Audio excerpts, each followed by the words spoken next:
Sorry. I wasn't ready. Just, I'm rolling. I found it. Just go whenever. Yeah.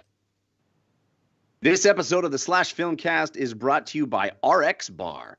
For 25% off your first order, visit rxbar.com/filmcast and use the promo code FILMCAST at checkout. That's rxbar.com/filmcast and promo code FILMCAST for 25% off. For the first time... No. Sorry. This episode of the Slash Filmcast is also brought to you by Sonos. For the first time ever, Sonos is offering listeners of the Slash Filmcast 10% off an order of $2,500 or less for any product on Sonos.com. They're off.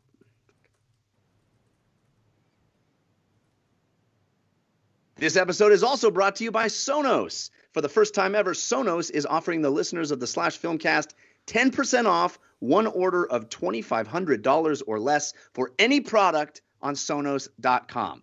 This offer is available for a limited time only and cannot be combined with any other discounts or promotions. The promo code is FILMCAST10. That's capital FILMCAST10 at Sonos.com for 20. Oh my God, 10% off. You can just say for 10% off. We can do that. For 10% off any order. Up to $2,500, right? Or whatever it is. I thought I'd said that already, so I didn't think I need to repeat it. But for 10% off any order of $2,500 or less. All right. Got it. Right, that was so close. Steve Carley says, I'm really interested in Sonos now. You should be, dude. Mission accomplished. Jam. All right, here we go. Hello, everyone, and welcome to the Slash Filmcast, the official podcast of SlashFilm.com. I'm David Chen, and with me are... Devendra Harnawar. And Jeff Kanata. Welcome to the show, everyone. What we are going to do here on this podcast today is talk about what we've been watching, move on into a couple film news items, and then conclude with an in-depth review. This week, we'll be reviewing the new rendition of Stephen King's It, which is out in theaters right now. This one's directed by Andy Muschietti, and it is a box office juggernaut, guys. I think people were predicting it would be $75-80 million, which is already a lot. It actually made, I think, $117 million, right? Jeez. Which is incredible. $123 million. $123 million opening. This is actually just revised recently. Take that, Dark Tower. Seriously, it has made more money in 3 days in the United States than Dark Tower made worldwide since its release. That's sad panda. Sad panda. Sad panda for Dark Tower. But $123 million. This is Andy Muschietti's second film, and it cost, I think, $35-40 million production budget with no major stars in it. Incredible accomplishment. So looking forward to diving into it with you guys. Can't wait for all of the clown knockoff movies that will be coming. I know. Clown cinematic universes that will be starting. Indeed. Balloon movies. Every conceivable permutation of elements in this movie, I'm sure. Revenge of the Red Balloon. Yeah. So that was a critic joke, I think. Yeah. All right, guys. Find more episodes of this podcast at slashfilmcast.com. Email us at slashfilmcast@gmail.com. Before we get to any of the stuff for this week's show, I want to mention a few follow-up items, as well as announce a new contest that we're doing this week. So in terms of follow-up, last week we reviewed, or a couple weeks ago, before our summer movie wager, we reviewed Logan Lucky. A lot of feedback about the relative suckiness of that review of Logan Lucky, with a lot of people taking issue with mine and Jeff's assessment of the characters in that film. But I wanted to read one email from Matt from Parkersburg, West Virginia. We got a lot of emails about this review, and Matt's email was one of the nicer ones, so I thought I'd read it. Matt writes in, first of all, I had no idea this film was partially set in southern West Virginia until the week of its debut, as local news outlets were covering that aspect of the film. I was already looking forward to the movie, but after I found out this detail, I had to go see it. It is very rare to have a film set in the Appalachian region, unless it's a creepy horror film, and I thought this would be a unique setting for a drama/comedy. While I agree it's not a perfect film, I think this has the potential to be on my top 10 list for this year.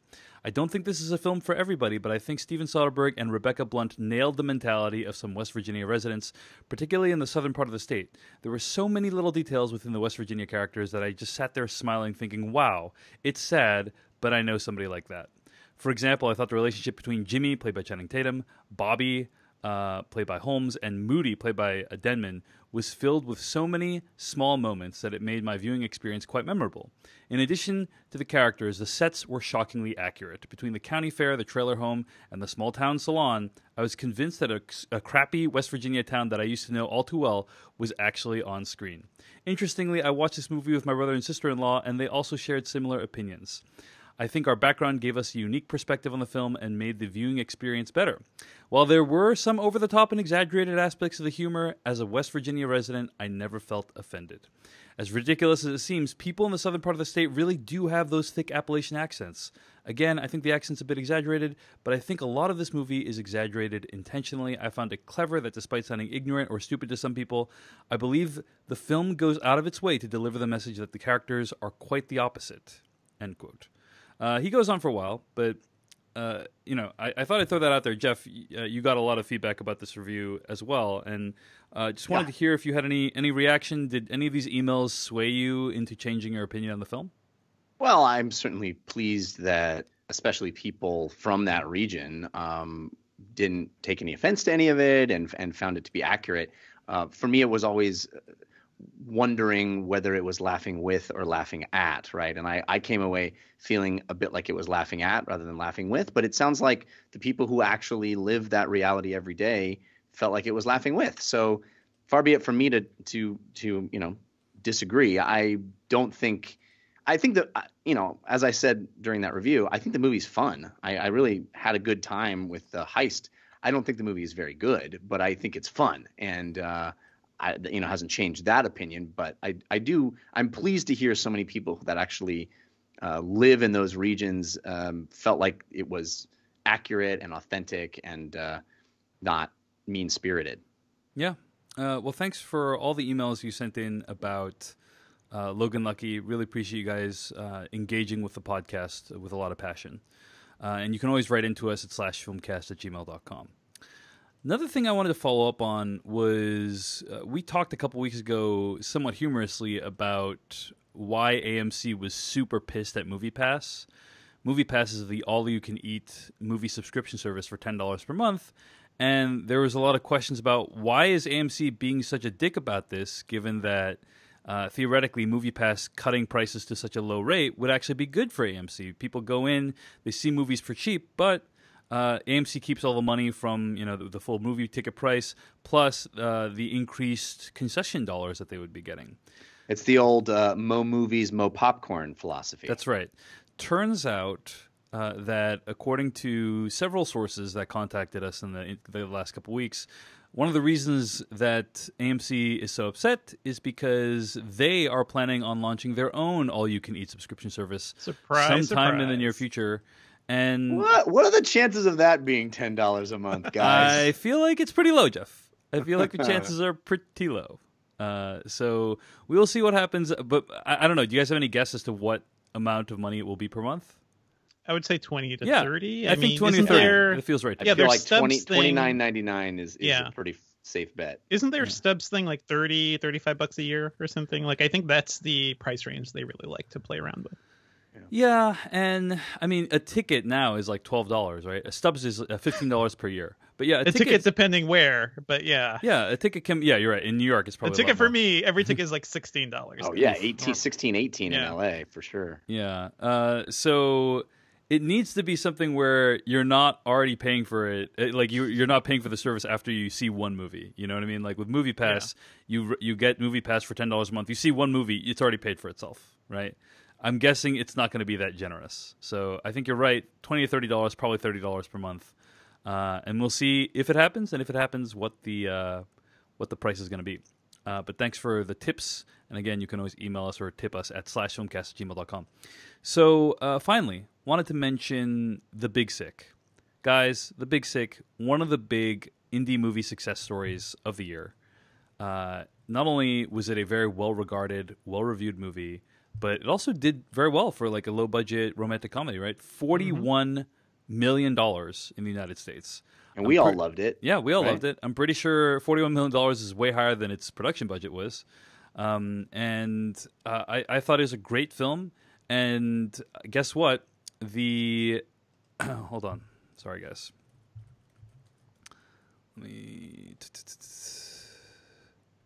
Let me think of how I can say this. Okay, here we go. We all loved it, and now you have the opportunity to win a Blu-ray copy of The Big Sick. Now, The Big Sick is already on digital HD, but the Blu-ray doesn't come out until September 19th. Both, obviously, great ways to watch the movie. But we have 3 Blu-ray copies that we're sending out to Slash Filmcast listeners. And if you want to enter for a chance to win one of these 3 Blu-ray copies of The Big Sick, and then again, the movie is coming out on Blu-ray on September 19th, all you got to do is email slashfilmcast@gmail.com with the subject line Big Sick Contest. And write to us. You know, guys, Big Sick is about a romantic relationship that has something really challenging and difficult occur during it. Perhaps something referred to in the title of the movie. And I'll just leave it at big. that. Something big. Perhaps it has to do with sickness and as well. But write to us to slashfilmcast@gmail.com about your worst movie experience that involved a significant other or a date. slashfilmcast@gmail.com. Get those entries into us by 11:59 p.m. Pacific time on Friday, September 15th. Again, subject line Big Sick Contest, slashfilmcast@gmail.com, 11:59 p.m. Pacific on Friday, September 15th, and write to us about your most challenging or difficult experience watching a movie with a significant other or a date. Looking forward to reading those entries. Yes, Jeff. I tell you, my favorite tweet, that I follow Kumail Nanjiani on Twitter, as everybody should. He's funny and brilliant. He's very good at Twitter. Very good at Twitter. Yes, very good at Twitter. And doesn't tweet very often, which is kind of appreciated sometimes, said the guy who tweets way too much. But my favorite tweet that he wrote about his movie was, he said, trying to come up with a porn title for my film, but haven't gotten any ideas. Nice. That's pretty brilliant. It's pretty tough. It's pretty good. It really is tough. Yeah.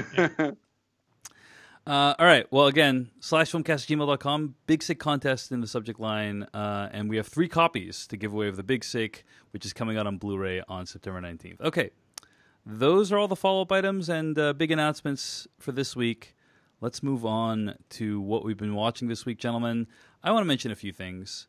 First of all, guys, I had a chance to go to Los Angeles this weekend. I was in Los Angeles while Jeff was in Seattle for PAX. It was like that movie Freaky Friday, except without any body swapping. That's right. We're like 2 ships passing in the night. It was very disappointing I didn't get to hang out with Jeff, but did get to see a bunch of cool people, get to hang out with a bunch of cool people, and also do some interesting things. For instance, I went to the Magic Castle with Peter Stretta and Stephen Tobolowsky. That was fun. You guys know the Magic Castle? Have you been there before? Yeah. This is my first time. Oh, wonderful. That's great. I went there with Stephen Tobolowsky and Peter and my fiance, and we were having drinks by the bar with Peter, and then my fiance says to me, hey, David, Jack Black is behind you. And I turned around, and Jack Black was right there. Apparently Seth Rogen was there the week before. I think a lot of... Dave, that happens in LA all the time, man. You're just describing a Tuesday in Los Angeles. Apparently. I think celebrities probably appreciate Magic Castle because they don't need to... Like, photography is strictly prohibited in Magic Castle, so maybe people harass them less. But anyway, a lot of celebrities in Magic Castle. And for those who don't know what Magic Castle is, it's a decades-old institution in Los Angeles where the world's best magicians gather, share magic information with each other, and do magic tricks and put on magic shows. It's a delight. And Peter Stretta recently became a magician member of the institution, and was very generous to bring us there. You can read his essay about that at slashfilm.com. It is a delight. Nice. It is It was really- also it's really featured in the Netflix series Love at one point too. So yeah. Oh, the And Magic it's Yeah. a place that you can't just go to. You have to be invited, which is pretty cool. And there's a dress code, and like you said, very strict rules. It's a club. It's not Yeah. it's not an open place, but you can get food there, and there's lots of performances and a real amazing place. There's rumors of it departing the LA area, which is really scary, but it's got a lot of history and it's got a lot of amazing features. There's a ghost that plays piano and a lot of other cool that stuff. was so crazy. Right? Basically, you go to this piano. It's it looks like a player piano, right? It looks like, or not. It doesn't look like a player piano, but my guess was it was a player piano, and it's just a ghost named Irma plays the piano. And Peter said, "Hey, just go up to the ghost Irma and request anything, and Irma will play it, no matter how obscure it is." How'd And, they do that? And I go up to this guy. Yeah, so this piano, like imagine like this grand piano playing on its own. I walk up to this empty chair and I say, "Irma, play me the soundtrack to Jurassic Park." And Irma, like literally within seconds, starts playing the soundtrack for Jurassic Park. Instantly. It's not even within seconds. It's instantly. It's not the kind of thing, and you can ask for the most obscure, crazy Yes. music, and it doesn't matter. Or you can try to have a conversation with Irma, and Irma will attempt to talk to you with little music jingles, like, how's the weather outside? And then she'll be like, singing in the rain or whatever. It's like she'll have a conversation using, like Bumblebee does in the Transformers movies. Kind of Except like that. through piano, yes. Yeah. Right. But yeah, it was delight. There's lots of little hidden nooks and crannies throughout the whole place. Very cool place. Really appreciate having the chance to go there. Another thing I did in Los Angeles, got to see John Williams conduct the music of John Williams at the Hollywood Bowl. So that was amazing, and I would recommend anyone do that if you have a chance. See John Williams while you have the chance. But yeah, it was a really weird mix of music, to be honest with you. There was some like really weird deep cuts, like he did the Mutt Williams theme song from Indiana Jones 4. That one everyone remembers. But he didn't. Yeah. But he People didn't. were chanting mutt, mutt, mutt. He didn't do the main Indiana Jones theme song, so it's like, why would you do that? He's not going to play Freebird every time. Well, he Dave. did do Star. Sometimes you have to do the new stuff on the Yeah, new sometimes album. you got to do the new stuff. He did do the Star Wars theme song. He did do Superman. He did do E.T. So it was a nice combo of like some of the newer stuff and the classics. But apparently he performs there relatively frequently and provides a nice mix of new stuff and classics pretty regularly. So, and finally, I wanted to mention I had the chance to see Hamilton the musical. Oh, nice. At the Pantages Theater. And this is the musical written by Lin-Manuel Miranda. Devindra, I know you've seen it. How many times have you seen it, Devindra? I've seen it once. I mean, it cost me a lot of money to see it once, so that's not something you can easily see more than once. But I would love to see it again. Jeff Kanata, have you seen it yet? Not yet. No, I am eagerly anticipating it. You but should I have not had a definitely chance. take the opportunity to go see it. Now, I will say a few things about Hamilton. First of all, if you have the chance to go see it and the disposable income to go see it, you should see it. It is an incredible, extraordinary experience, and unexpectedly moving. Like I went in and thinking to myself, "Oh, this will be an interesting little musical experiment." You know, You will be crying by the end of that show. I think Yes, what guaranteed. was incredibly moving, the show came out years ago, right? I mean, before the Trump administration took power or anything. So, but in the current political climate, seeing a bunch. So, I mean, for those who don't know what Hamilton is, it's a retelling of the story of Alexander Hamilton. But there's people of color playing all the roles, which are typically played by white people, and seeing people of color basically fighting for, upholding, dying for the founding principles of this country takes on a special resonance in today's day and age. And it just, there's a line in like Alexander Hamilton is an immigrant. That's a big part of his story. And a big part of why Lin-Manuel Miranda decided to write the musical is because like it's so interesting. This guy who you think is one of the founding fathers or whatever, he is an immigrant, and there's a line in the musical that's like immigrants get it done, and We get the job done. yeah, get the job done, and it prompted applause through the whole audience. Like you could really feel the historical significance of not only what was happening in the events in the musical, but also like how those events fit in with what's happening today. So it had a very special resonance. I was very moved by it.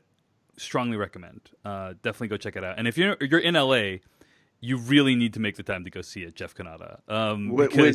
Can I? Yes. Feel free to not answer this if you don't want to. Can I ask you how much you paid? Yes, I was going to talk about that. So the Hamilton is going to be in LA until like end of, I want to say December. I think it's going to be there through the end of the year. There's also another. It's still going on in New York, right, Devindra? Yeah. And I think there's a Chicago show. I think there's one other performing troupe.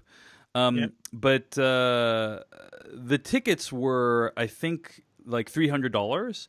You can, if you got like season passes, you could get them for like $180 to $220 or so. Like if you got season passes to the Pantages. I will tell you this: Hamilton is going to be in Seattle for about 5 to 6 weeks in 2018, and the minimum ticket price for that show is $600 right now. And that's for like an incredibly crappy seat. So like you will probably end up paying $700 or $800 if you want to see it in Seattle.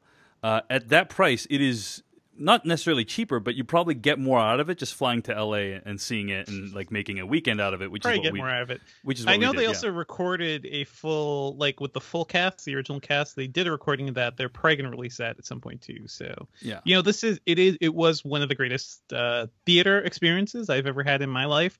I didn't know if I'd pay $600 to $800 a ticket for that. Well, I definitely paid in total for 2 tickets around that. Yeah, I mean, I was going to give a mini /film court about this, which is I mean, $300 is probably the most I'm willing to pay for any concert going or theatrical experience. That's already a lot.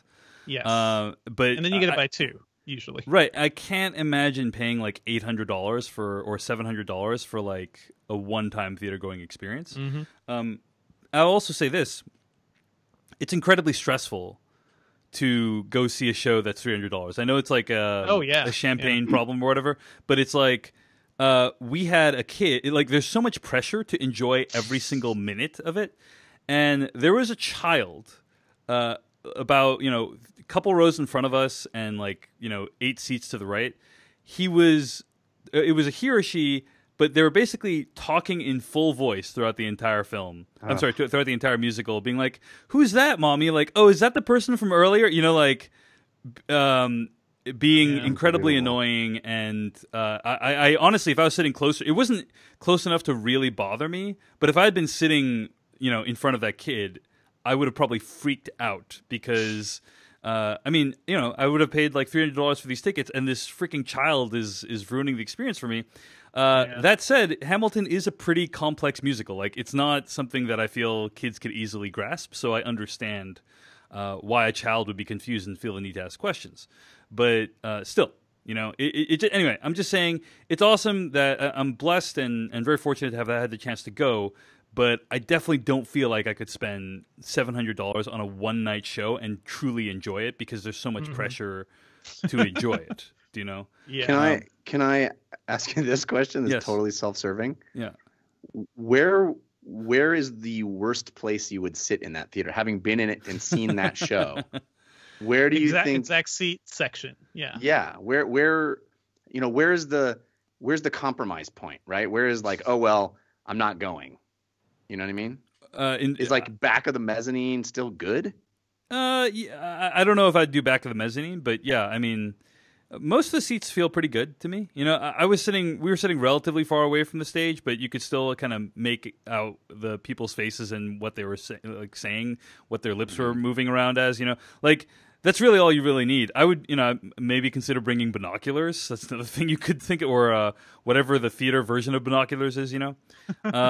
But I don't know. I would take a chance on it, Jeff. I would try to get, there's people scalping tickets all the time. I would try and get it that way. You can probably get them. No, I'm only asking because I'm literally on the website right now.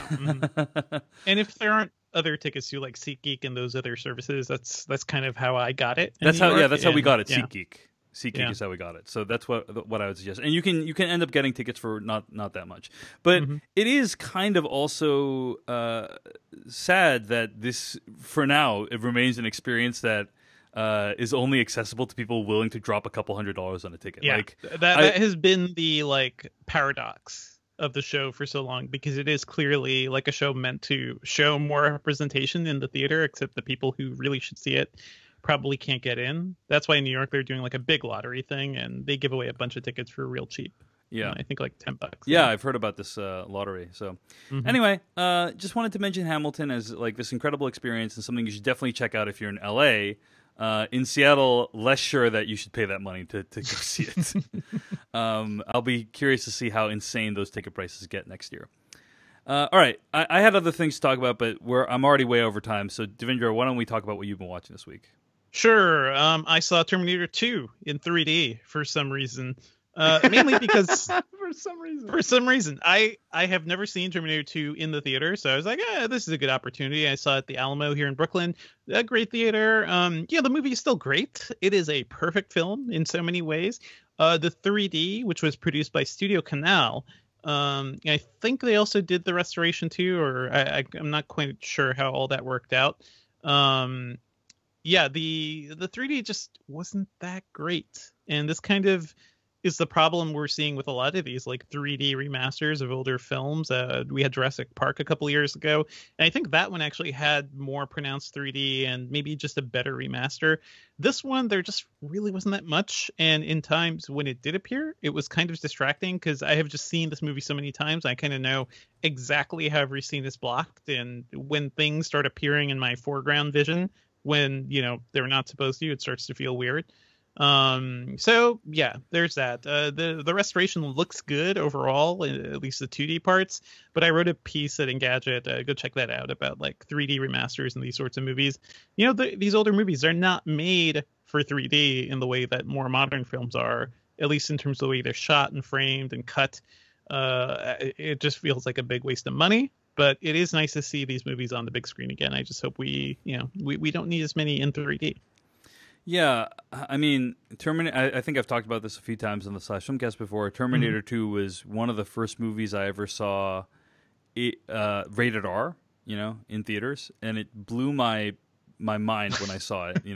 I think the other movie I would have seen was like Child's Play 2. That was the other R-rated movie I saw. How did you see that in the theater? One of my parents' friends took me to go see it when I was like really young. Irresponsible friend. Yeah, indeed. It sucks that we needed to be a 3D up conversion to see a re-release. My guess is like they did the math and they said, hey, we can charge more for 3D tickets. That'll make it worth it to release it in theaters. But as you point out, Devindra, we really don't need to see it in 3D for that magic to still be there. And so it is a bummer that that's the only way you can see Terminator 2 in theaters right now. But still, it's cool that at least they remastered it. It does kind of hurt the picture quality too. Like 3D is a darker presentation because you're wearing the glasses. You're having the amount of light, right? Yep. That you're getting. And it's a little blurrier too. Like if you turn your head the wrong way, it's no longer a sharp image, and things start to look a little weird. So many downsides. Just give me a nice bright remaster. That's all I want. Speaking of things that are really dark, Devindra, I think you saw Good Time recently, right? Oh, I did see Good Time. Yes, so I really enjoyed it. Yeah, this is a new Safdie Brothers movie with Robert Pattinson, and I thought you'd appreciate it, given that you're a New Yorker.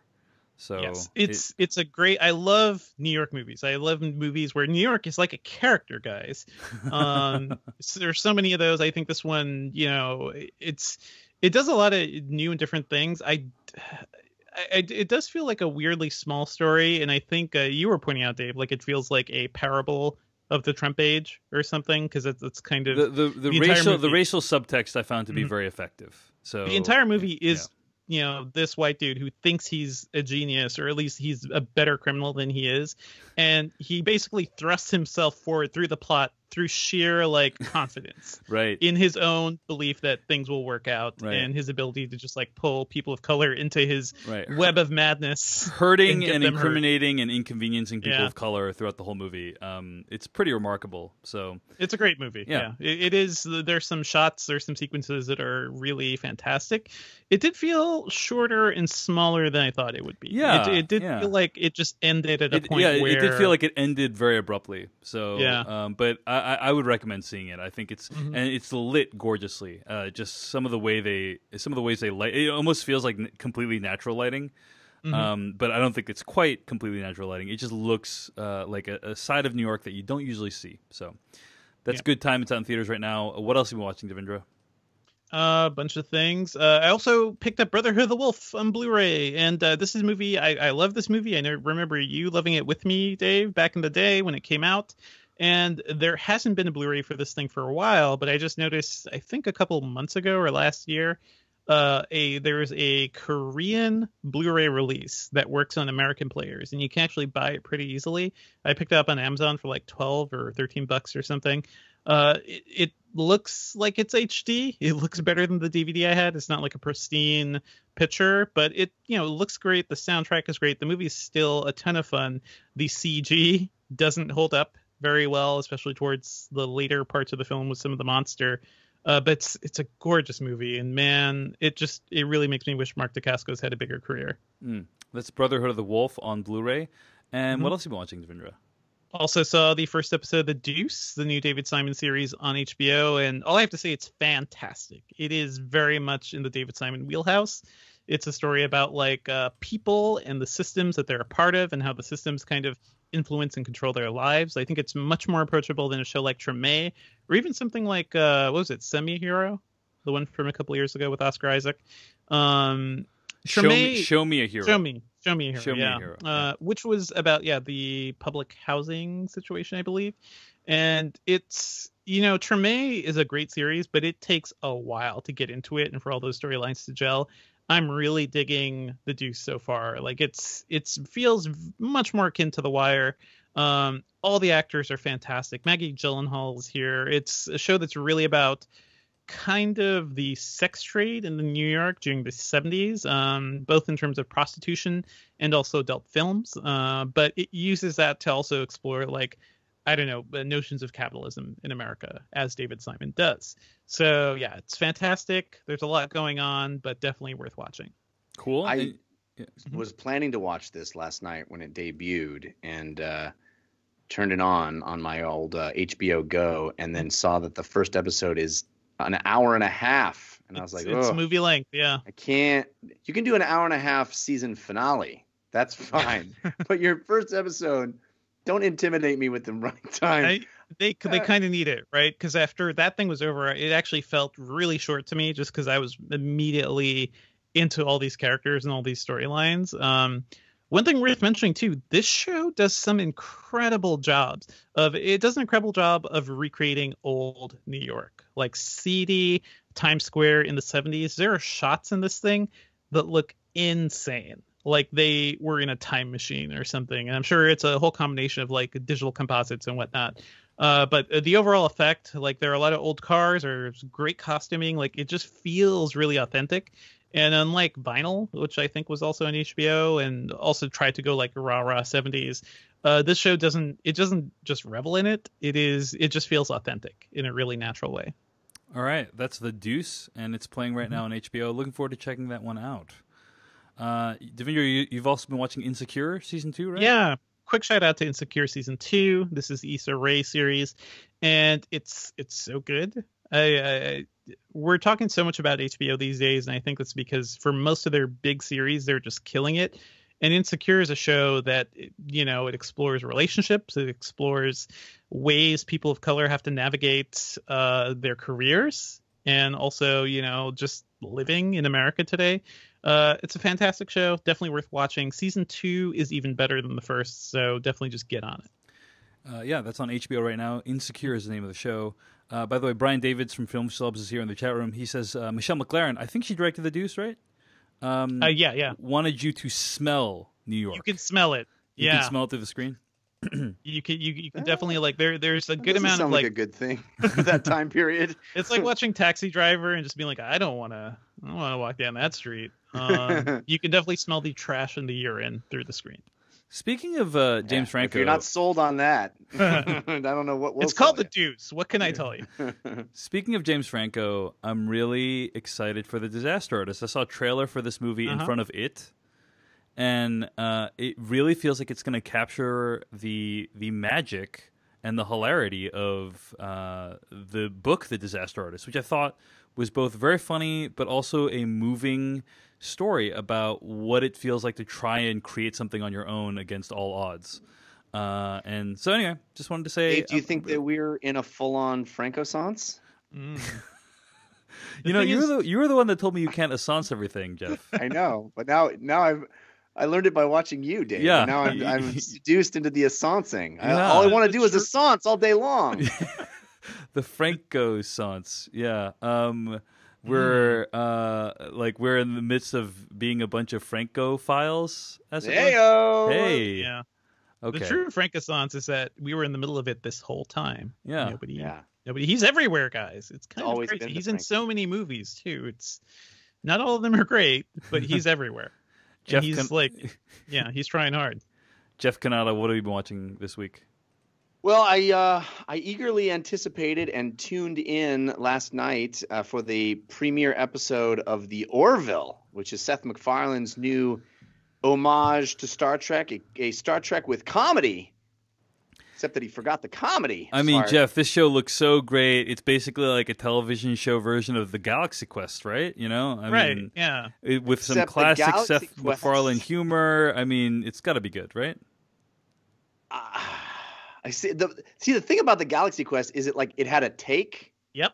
It had a take on the. It was what we like to call satire or a parody, or taking a premise and building a story around that premise, which all of which the Orville is missing. The Orville is trying to be. It's so strange to me. Like, he clearly wants this show to legitimately be Star Trek, but also kind of be funny. But it's not really trying to be funny. It's more trying to be Star Trek, but like tongue in cheek, but not really.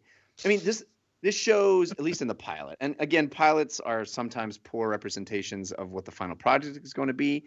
So take it with a grain of salt. But my goodness, this has a long way to go to be watchable as far as I'm concerned. And I'm a fan of Seth MacFarlane's other shows, and I was rooting for this. I love Star Trek, and so I was really hoping for good things here. But I mean, their version of a joke is a character asking if he can drink soda on the bridge. Like, legitimately, that's like a big gag line. Is like, hey, can I drink soda on the bridge? And then Seth MacFarlane goes, yeah, I guess so if you don't spill any. He's like, okay, cool, thanks. Cool. That's hilarious. Yeah, sure. You know, like, I've always wondered, why aren't there drinks on the bridge, Jeff? This comments on it in an amusing, humorous fashion. No, Dave. That is what I wish it was. I wish it was poking fun at the tropes of Star Trek. It is not. It is not doing that. It is not even trying to do that. It's just Star Trek. It's the jokes really come from situational comedy stuff, like his ex-wife who cheated on him is back in his life. It's like that has nothing to do with making fun of Star Trek. That's the situational comedy premise.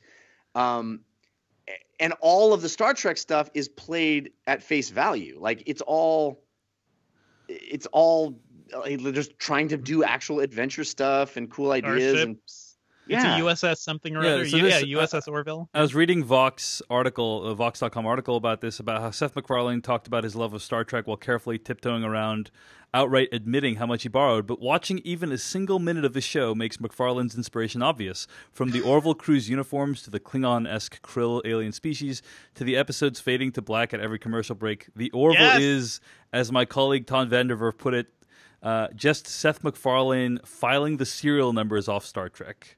This article also refers to IndieWire's Liz Shannon Miller, a lifelong Trek fan who was so appalled by McFarlane's brazenness in borrowing both Star Trek's signature characteristics and several producers to create his own version that she concluded the Orville is creatively, morally, and ethically bankrupt. End quote. Sounds about right. I didn't even bother. I didn't take the time to bother to look this up, but I'll ask you, Devindra, is Brent Spiner in this show?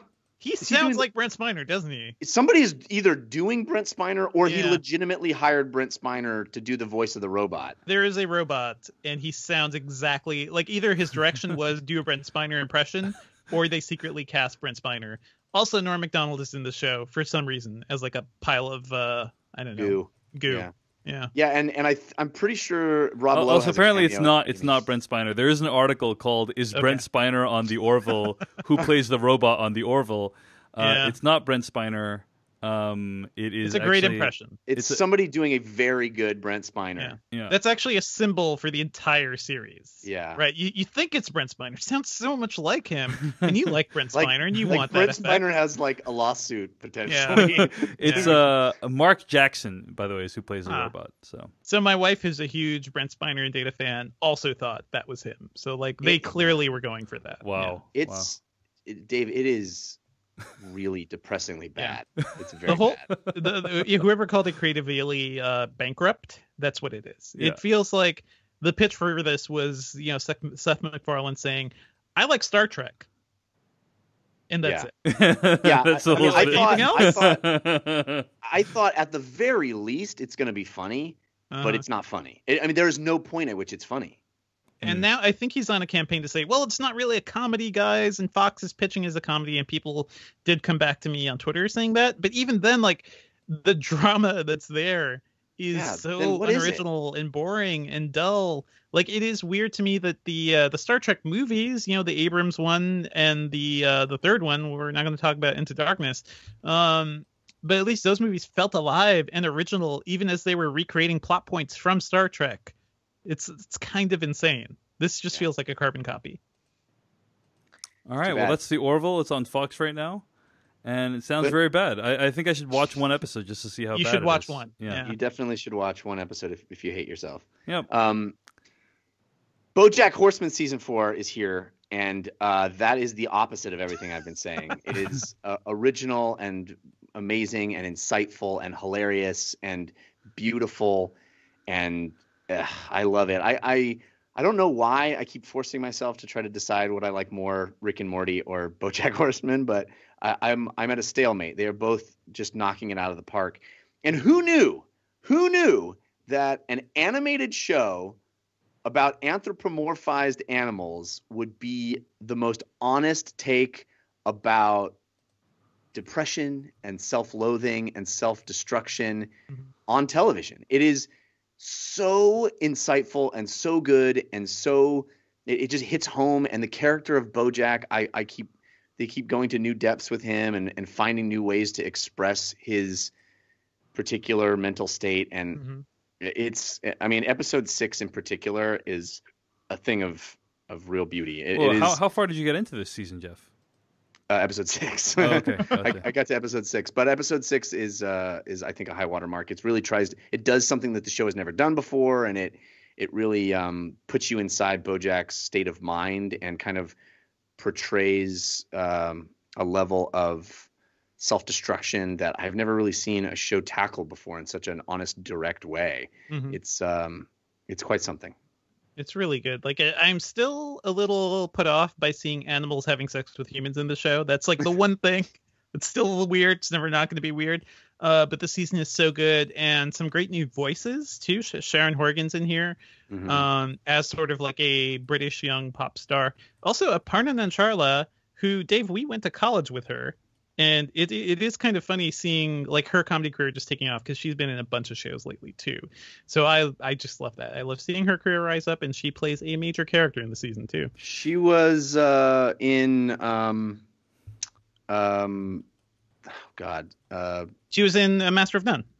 Master of None. Okay, yeah. But didn't she have like a big part in Crashing? Yes. Yeah. She was there too. She was one of the comedians there. So, shout out to Aparna. She's so good.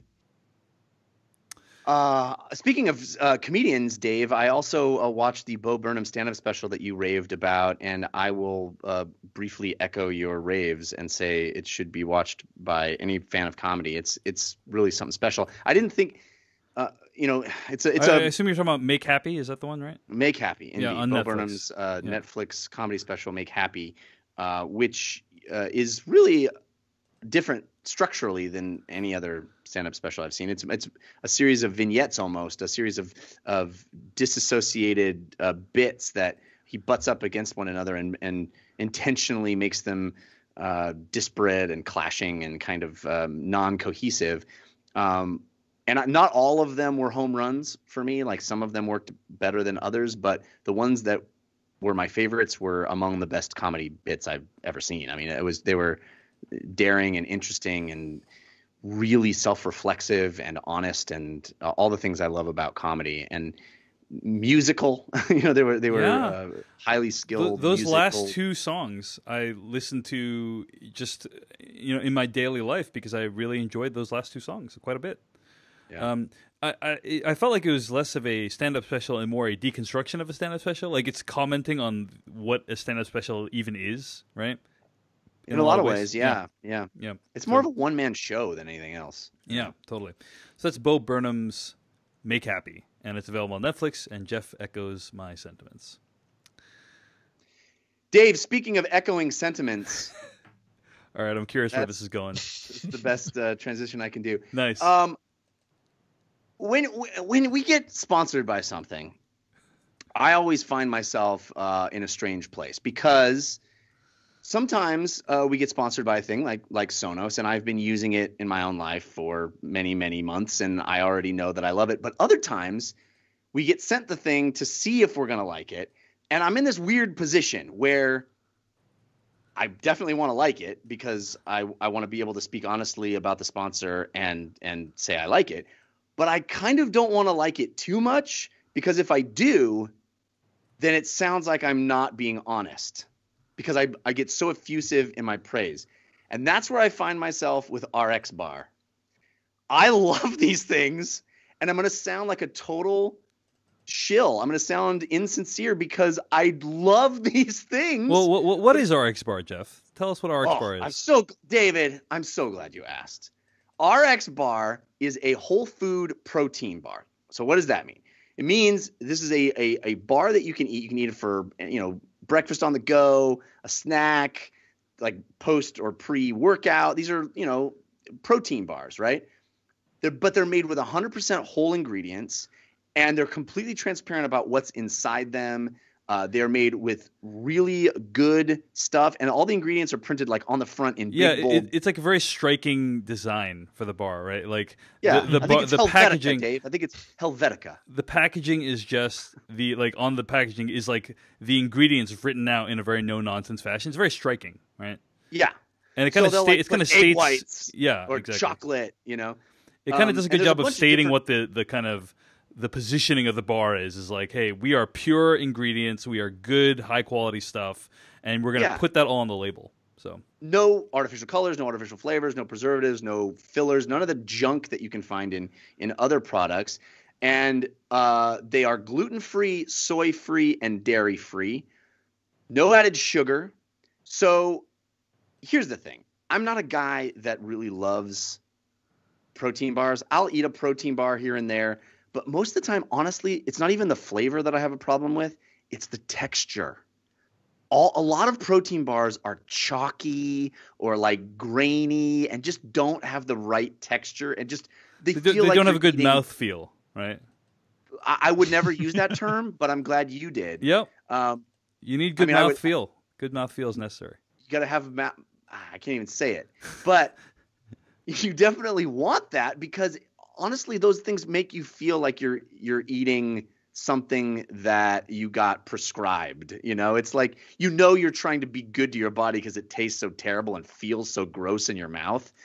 But RX bars are not like that at all. Oh my God, they're a godsend. They have the best texture for me. I love them. They taste great. They have like 11 flavors. My favorite is the berry, but there's like salted chocolate, all kinds of stuff. And we're going to give you 25% off your first order. All you got to do is go to rxbar.com/filmcast and then use the promo code filmcast when you check out, and you'll get 25% off your first order of RX bars. You got to try these. If you're a person that wants to eat better and not put garbage in your body, and you have tried other bars and you might not like them, that's how I am.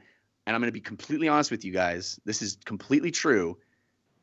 They sent us some of these, and I'm ordering more I'm getting on a plan where I order these periodically because I love them so much. I want them in my house. RX Bar. rxbar.com/filmcast, promo code filmcast. Thanks so much to RX Bar for sponsoring us. Guys, let's move on to film news this week. Some rather big film news dropped.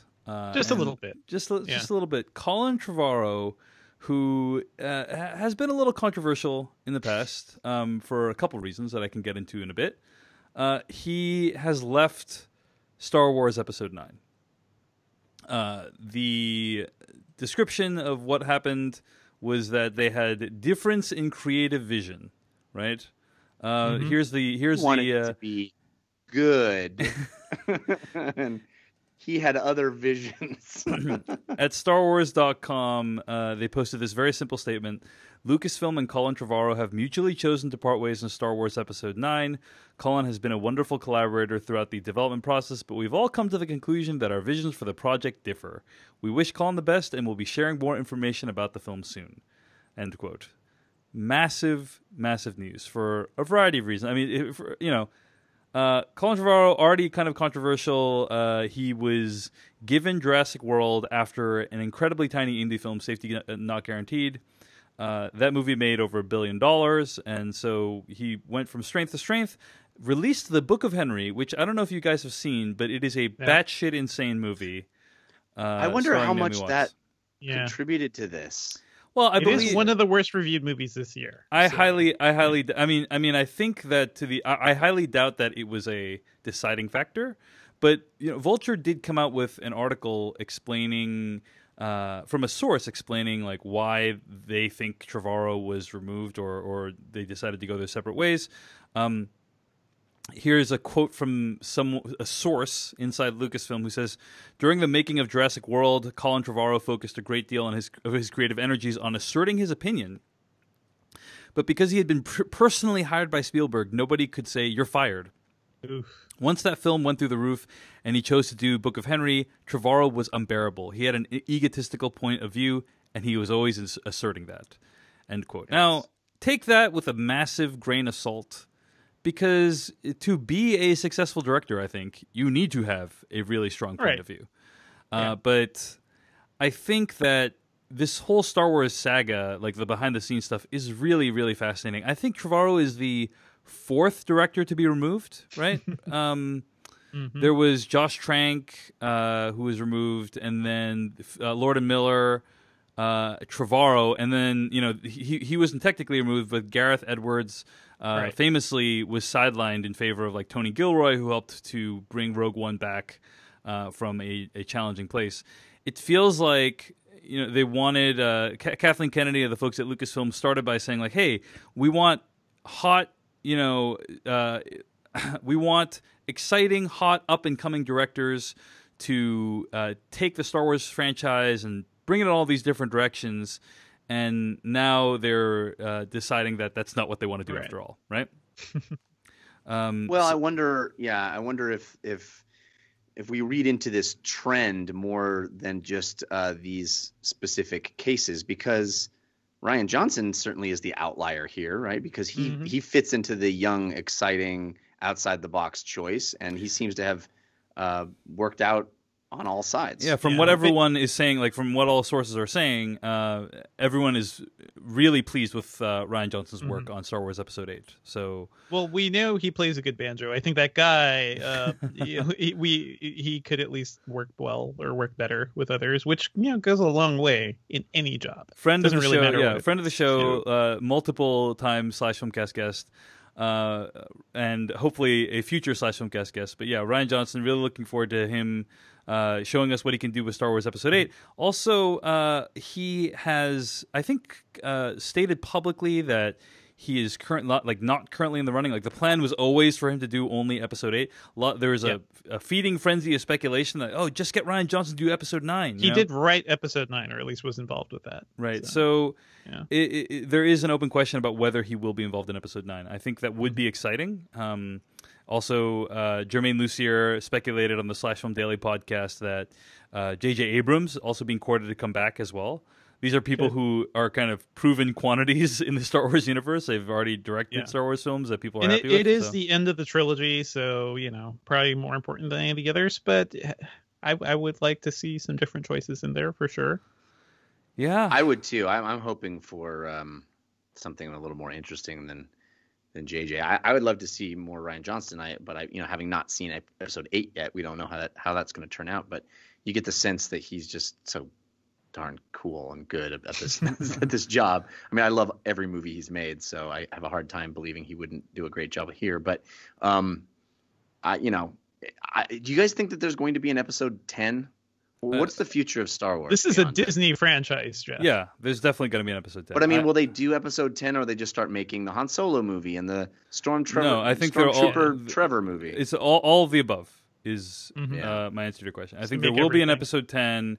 And it will keep going on forever. Like, there will soon be a Star Wars movie every year. It might not be an episode 10 or 11 movie. It might be like a Han Solo movie. But I think we're going to continue to see these movies make too much money. I don't doubt that. Yeah. I'm saying, are we going to see something called Star Wars Episode 10? Yes. I wonder. That's what I'm saying. Yes. Okay. I'd imagine there would be a much longer wait between like what we're seeing now, between 7 and 8 and 8 and 9. But yeah, eventually. I do think it's kind of interesting that just the corporatization of Star Wars. I mean, obviously it's always been corporate, but there is this perception that this process is kind of removing the individuality and chance taking out of making Star Wars movies. And I think do the fans even care about that? I don't know if they do. I think if was there ever originality and chance taking in Star Wars movies? It's a good question. And I mean, look at Star Wars Force Awakens. You know what I mean? Like, let's say there are a lot of similarities between that plot and A New Hope, and people ate that up and made it one of the most successful movies of all time. So I feel like the people over at Lucasfilm, specifically Kathleen Kennedy, who's kind of the keeper of the flame here, know what they're doing. And even though we're seeing this string of director departures, like I feel like we're probably coming to the end of that. I feel like they were burned already with the Lord and Miller thing, where Lord and Miller, right, they were fired off the project weeks before the end of principal photography, and they just thought to themselves, like, we're not going through that again. We're not going through that again. Nip it in the bud. Colin Trevorrow hasn't even started shooting Star Wars Episode 9 yet. Let's just take care of it right now, and that's what they did. So I wonder if you're going to see.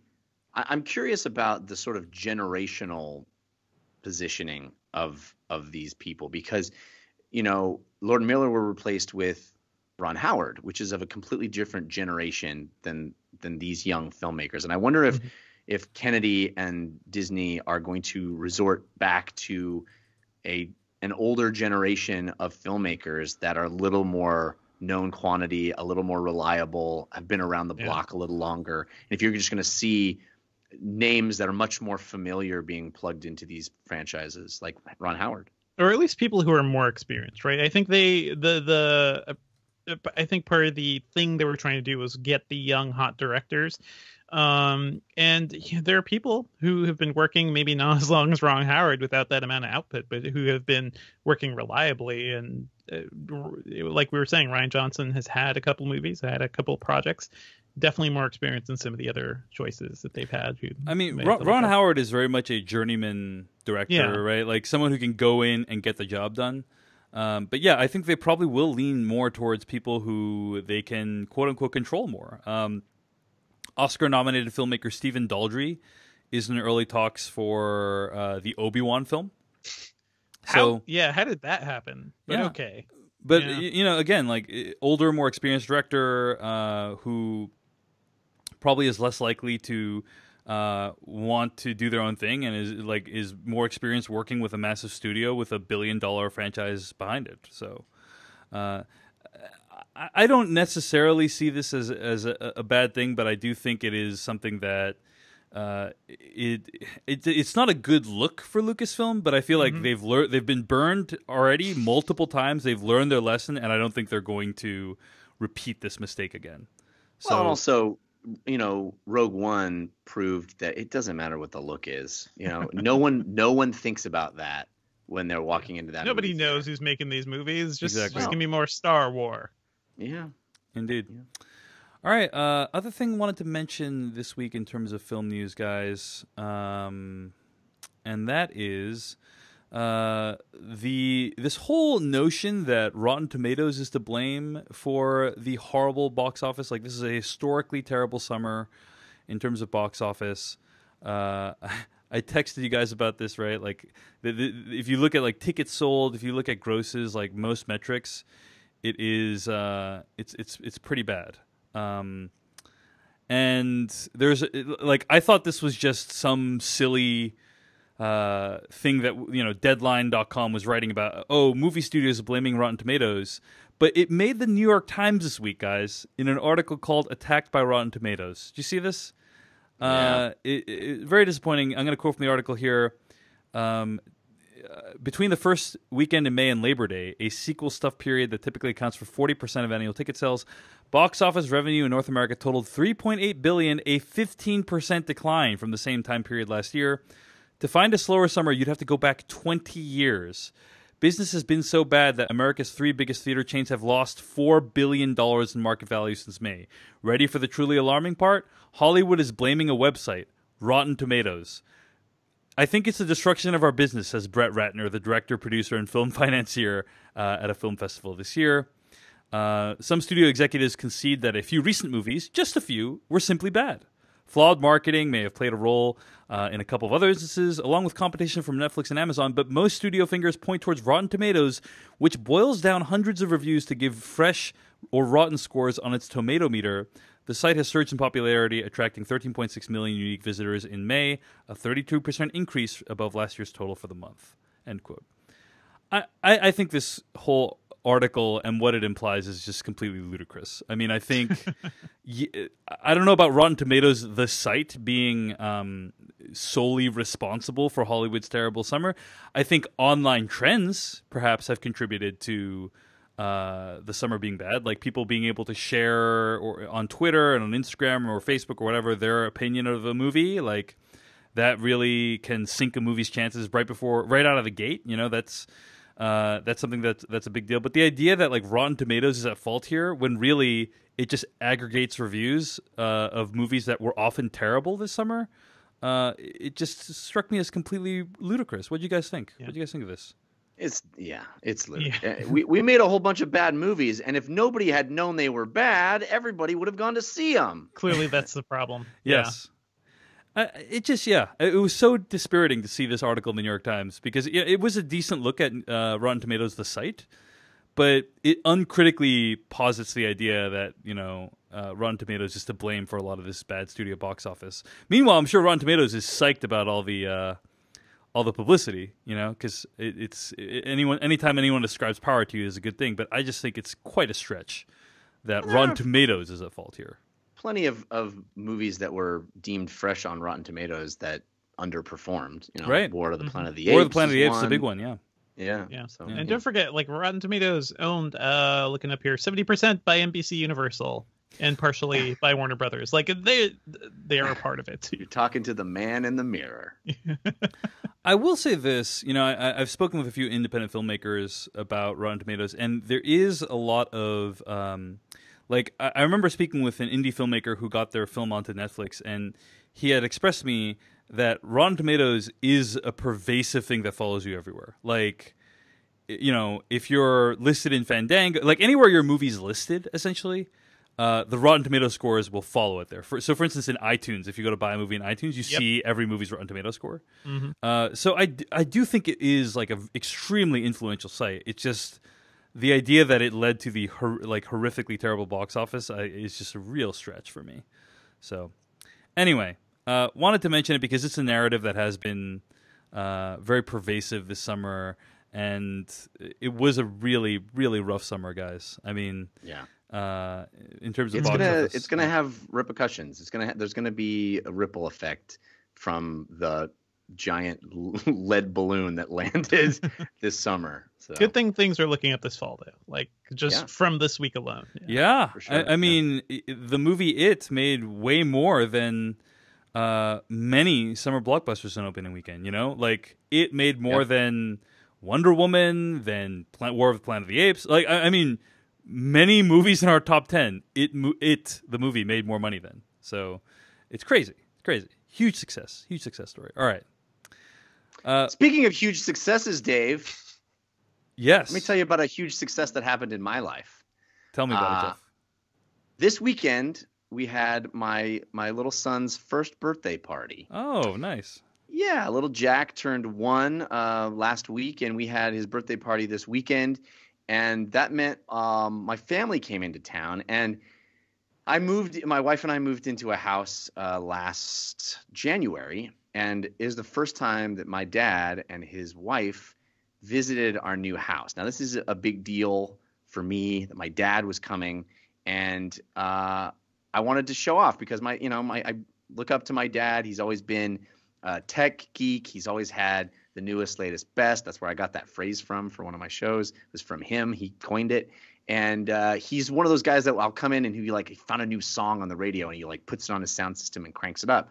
So I wanted to do that to him with my Sonos system.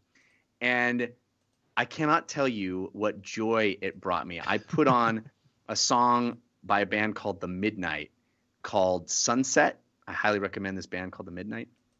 I put that on in my Sonos surround system. It's the same system that I use to watch movies. It's a surround sound system. It's the play bass, 2 play ones for rear speakers, and the sub.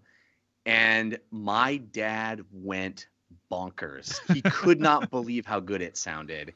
And I mean, I'm telling you, it was one of the best moments of my life. He couldn't believe it. He was like looking up online about how to buy Sonos for himself. It gave me so much joy, and the whole place was rocking. And it sounds so good. I actually got the play bass originally because I didn't want to get a subwoofer because I thought with a young baby I wasn't going to be able to put a subwoofer on. Because the play bass doesn't really need a subwoofer. But I'm telling you, adding the sub to the system is amazing. It's amazing. Playing music, watching movies. I know you guys have been doing it too with your. Yeah, I actually brought my parents over to my place this week and did the same thing. Jeff played them some music on the Sonos, and they were completely blown away. We are truly two sides of the same coin, David. We truly are. But yeah, Sonos, for those who don't know, is like this incredibly high-quality speaker system that uses your wireless network to play music. You use an optical cable to connect it to your TV if you want to play movie sound or TV sound. And the way it works with an app, like in the app on your smartphone, the way it's able to kind of there's what is it called? True Tone? Is that what it's called? Yeah, it calibrates based on your phone. Really, it's all so simple. And we had this big party at my house, and we wanted to have people outside. True Play, by the way. True Play is. Oh, what did I say? True Tone? Yeah, excuse me. True Play speaker tuning. Yeah, so you use your cell phone to like calibrate the speakers so they sound good. I mean, it all works incredibly seamlessly. But go ahead, Jeff. I was saying that we had people outside, and so all I had to do, if you have a surround sound system, chances are you spent hours, running speaker wire just so it's hidden in it. You don't have to do any of that with Sonos. It's all wireless. You just need to plug it into an outlet. So I was able to unplug one of my Play Ones, put it outside, and play music outside with it just by plugging it into an outlet. It's so simple. It's so good sounding, and it really is. It's really the best sound I've ever had in any place I've ever lived in my life. I'm going to say this too. I feel like the Sonos packaging, even just the packaging, is like some of my favorite electronics packaging I've ever had. The little like lock. Yeah, there's like a little lock on the box. It's so like you got to protect the speakers, guys. Come on. Yeah. Every component of Sonos, from the packaging all the way down to how the parts are machined, feels like an incredible amount of care was put into it. And we're going to give you 10% off your order by going to Sonos.com and using our promo code, which is FilmCast10. Now that's capital FILMCAST 10. So make sure you input that correctly. You'll get 10% off your order of anything up to $2,500. So you can really go crazy if you want and save 10%. That's a pretty cool offer. These are the best speakers I've ever owned in my life. They're also the simplest, easiest to use. I mean, it really is the total package. I love them. I really, really do. I've had these well before they were a sponsor. I bought my Sonos system months and months ago, and I'm just so pleased that they are sponsoring us because we get to tell you about how awesome they are. So go to Sonos.com, SONOS, and use the promo code FilmCast10 with a capital F. All right. Thanks to Sonos for sponsoring us this week. We also want to thank all the people that donated to the /Filmcast this week. Thanks to Miss Sarah Pants from Brooklyn. Actually, a donation was made on Miss Sarah Pants' behalf.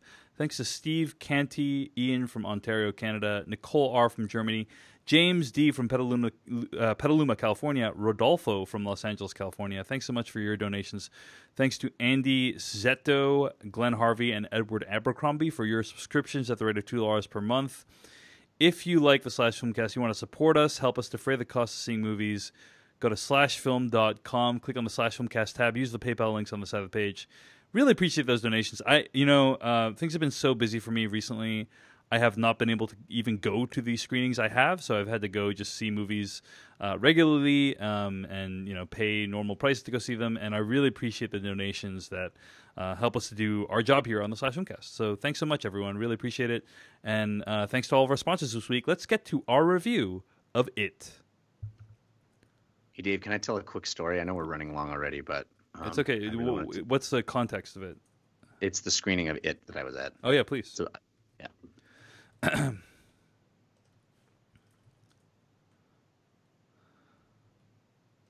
That was from the trailer from It, a new film by director Andy Muschietti. I'm going to read the plot summary from IMDb. A group of bullied kids band together when a shape-shifting demon, taking the appearance of a clown, begins hunting children.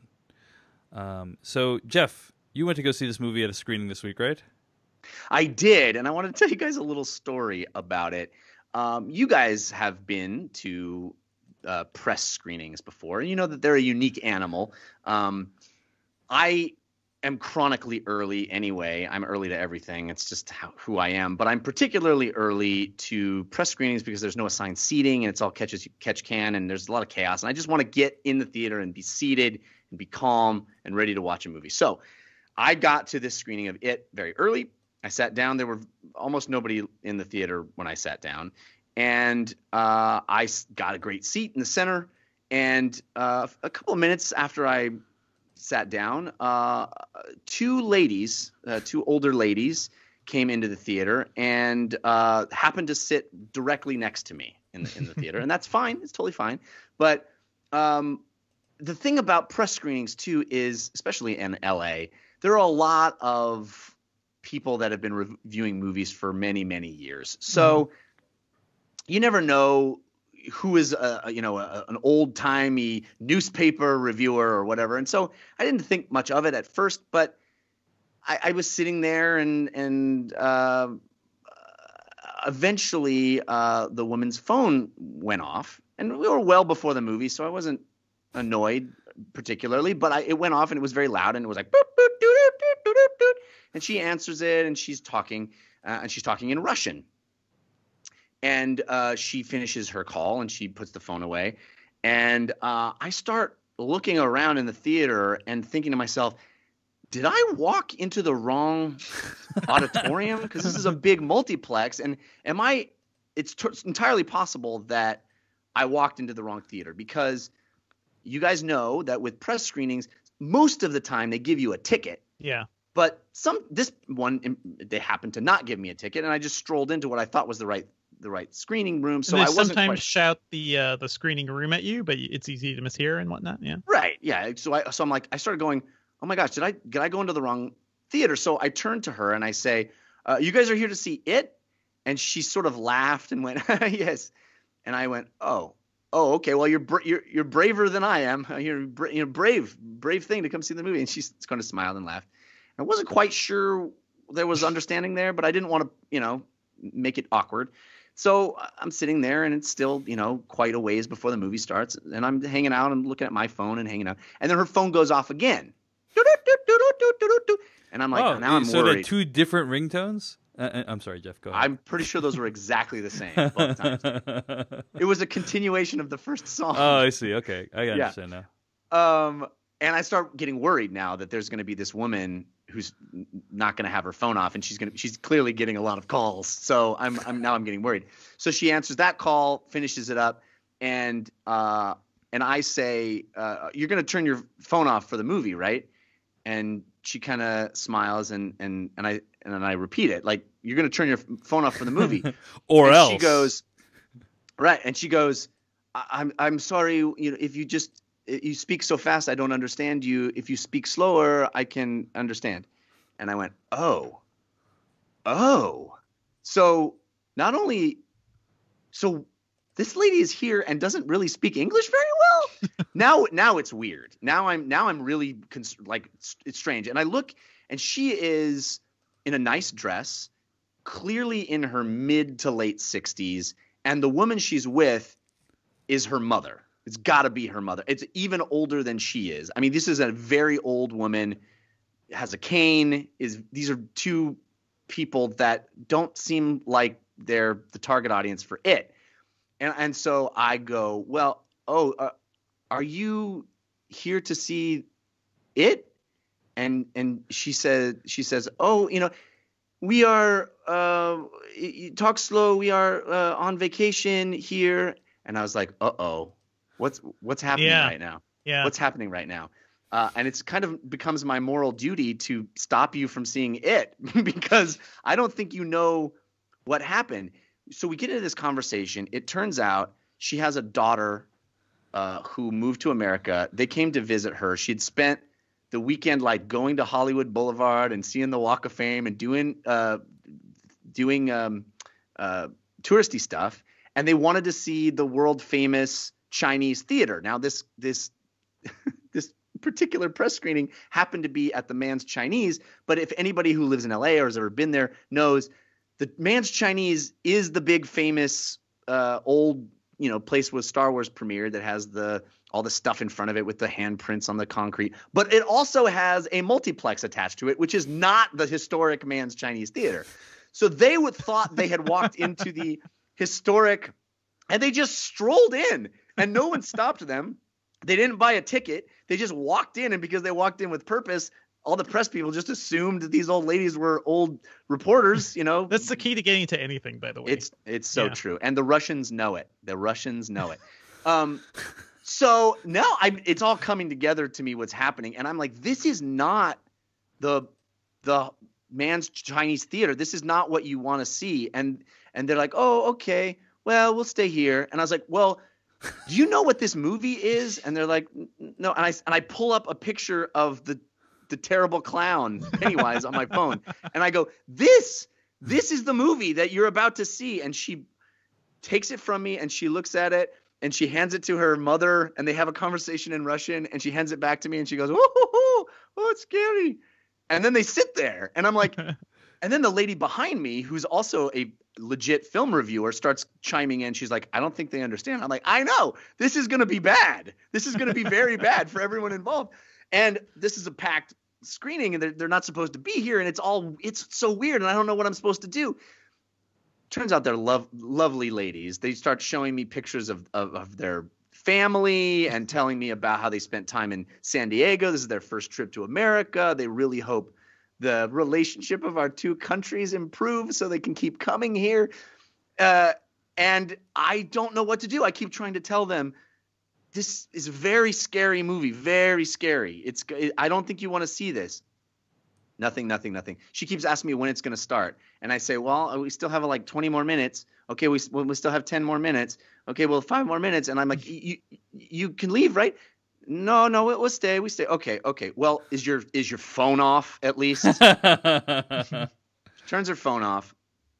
The movie starts, and I'm not going to spoil anything from the beginning of the movie, but suffice to say, like many horror movies, it starts with a killing. Yeah. And right after that, they stood up and walked out of the theater. Nice. And she turns to me in the dark and she goes, "Thank you, very nice to meet you," and leaves. You tried, Jeff. You tried. I tried. Yeah, you did your duty. Yeah. So All that's right. the story of how I watched it with 2 empty seats next to me for no reason. Nice. Well, guys, have all of us seen the It miniseries that aired many years ago? Yeah. Yes. Have you seen it recently? No. Devindra, you said you saw it recently and found it it doesn't hold up very well, right? It is borderline unwatchable. So, yeah, let me just put it that way. I don't remember it being that way, but what is unwatchable about it? The acting, Yeah, I see. the writing, just the way things were. Tim Curry is clearly the best thing about that miniseries, but I tried rewatching it recently. I saw it when I was a kid, for sure, and I remember it being really scary. But watching it now, nothing about that miniseries really works aside from Tim Curry. Yeah, I mean, Tim Curry, that is one of the most iconic depictions. Yes. Of a villain character of all time, I would argue. I mean, I think a lot of people's association with the concept of clown is tied up with Tim Curry's performance in the 1990 miniseries directed by Tommy Lee Wallace. Here's another interesting. He did for clowns basically what he did for transvestites. Which there you go. Which movie are you Rocky thinking? Horror. That's right. Yeah. He was almost the Joker in Batman the Animated Series. I just heard that recently. He did for clowns what he did for butlers in the movie Clue. Yeah. There you go. Tour de force performance. It was good. Anyway, another thing that was interesting was I remember it being way longer when it was a miniseries. Yeah. But in fact, it was only 2 parts, 4 hours with commercials. So the actual runtime was only 192 minutes on television, and that means that basically the 2 movies that we're going to get are going to be longer than the It miniseries, which I was surprised to discover because I always felt like the miniseries had tons of time, Right. Yeah. But the movies will actually be longer. Now, this version of It that's in theaters right now makes some pretty critical decisions. It's both the miniseries and the movies. There's going to be a sequel to this movie, especially with how successful it is, are based off Stephen King's over 1,100-page novel. And this movie makes some crucial, not necessarily obvious decisions. One big decision is that it is only from the perspective of the kids, right? So in the miniseries, you would intercut between you would cut back and forth between the kids and the adult versions of them, and you kind of get to see Same with how. the book. That's right. That's same with the book, and you kind of see how those things are juxtaposed and thematically. And this movie says we're not doing that. We're going to tell a self-contained story using only the kids. Really interesting decision, and I want very smart choice. I think very smart. Another very smart choice, I would say, is I disagree with the smartness of that choice. But they moved the time period from 1950s to 1980s. Which I think was also very good because for most of us watching it now, the 1980s is that nostalgia time, right? It's also the same amount of time between correct the 80s and the 50s and now in the 80s, and right. Guys were old. Yes, indeed, indeed. So, okay, well, Jeff, let's talk about that first decision that they made. I asked about whether it was a good decision to have only the kids versus I don't know what the alternate version of this movie could have been. Maybe it could have been 2 hours and 45 minutes. You know what I mean? And you could have intercut between the kids and the adults, or maybe it could have just been half a movie with kids and the adults. You know what I'm saying? But Jeff, what did you think of that decision, and how did the movie work overall for you? Oh well, I went through a very strong Stephen King period. Actually, right around the same age that these kids are in the movie, in the same year that this movie takes place. So I very much lived these lives, and I was reading it at 13 in 1989, so I hate to date myself like that, but it's true. And I remember bringing that book to camp and reading the dirty bits out loud in my bunks to all the other, naughty crappy, Jeff. 12-year-old boys in the bunk. And so, I mean, I read that book twice, and I barely remember it. But what I do remember, and I definitely don't remember the miniseries very well at all, but what I do remember is how important the mirroring aspects of the the young lives and the old lives were to what was going on. The fact that this happens every 27 years and that these things that happened then are also happen now, and cutting back and forth highlighted that. I felt like that was such a big part of what made it. And I think removing the juxtaposition, for me, I'm not sure it was the right choice. I'm just saying that. I think the movie works fine as just a kid's movie, but I think overall, I came away from this movie thinking it was fine. It was fine. I didn't think it did anything particularly well, and I think a lot of movies that are trying to do what it does do it better. I don't think this movie does what it's doing better than its contemporaries. I don't think it's better than a lot of the Nightmare on Elm Street movies, which this basically is a Nightmare on Elm Street movie. And I know the movie even like nods to it at a certain point. There's a nice little Dream Warriors reference in there. Yeah. Yeah. But those movies do that better. In fact, they're more fun because there's more rules. Like you understand how Freddy works a lot better than you understand how Pennywise works. And that's not a fault from my memory. It's not a fault of the book, because this movie just throws out all of the rules from the book and just invents its own stuff. And I guess that's fine, but I didn't find it particularly scary. I really liked the performances of all the kids. I thought they were all across the board excellent. None of them felt like they were acting. They were all well cast and all brought a lot of personality to the roles. I found them very charming. But I think the movie overall felt really flat to me and not particularly inspired. It felt like a retread of something rather than something fresh and interesting, a fresh, interesting take on a known quantity. I didn't think it was nearly as good as even Stranger Things, which is doing what this movie does, but better. Which was inspired probably heavily by Stephen King. Oh, yeah. Right? Oh, very much. I mean, Needful Things, the font is the font for Stranger Things. And it's not, there's no coincidence that this, it's very much a Stephen King inspired thing. And it still feels fresher, even as an homage, than this direct adaptation feels to me. I never was particularly scared by the clown. I thought the very first scene where you see the clown is the most effective time you see him. And after that, none of it. This is a movie that confuses volume for terror. Like, it just gets loud instead of getting scary. Mm-hmm. And I felt like it just felt a little flat for me. It's fine. It's not a bad movie, but it just didn't particularly work for me. Interesting. Devindra Hardwar, what are your thoughts on it? You know what? I think the choice to focus on the kids is extremely wise. Just rewatching that miniseries recently, like the way it could just be like that thing was not well made in general. But conveying the present time and the past time cinematically is tough, especially when you have this big group of characters. So I could imagine how tough it would have been to have like the adult actors, the adult versions of these characters and the kids, and switching between and stuffing all this stuff in. I think, I did read the book too when I was a teenager, and from what I remember of it, I really liked the book. But for this particular telling of the story, it makes a lot more sense just to focus. And, I love this film. I think it was fantastic. Although I do agree with you, Jeff, that some aspects of it, specifically a lot of the Pennywise set pieces, aren't particularly scary. I think there are more ways to show off like what Andy Muschietti could do, and what they can do with visual effects these days. And there's some great set pieces.